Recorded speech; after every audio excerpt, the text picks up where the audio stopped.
Hello, we want to solve this exponential equation. We have to find the value of x here.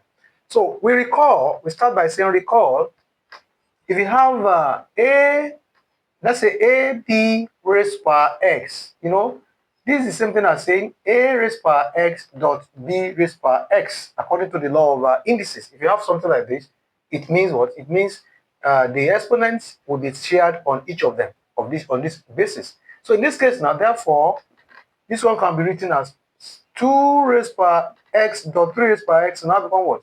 6 raised per x. Okay. Now this is now equal to, now the multiples of 6 in 36 is what? 6 raised per 2. Then everything as a exponent here is x raised per 3. So by the time you do that, now you have what? 6 raised per x is equal to what? Now expand this exponent. You have what? 6 raised per 2x plus 6. That is, you expand by multiplying through by 2. So that gives one what?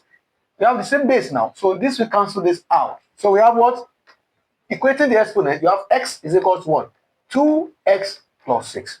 So if you bring your x here, you have what?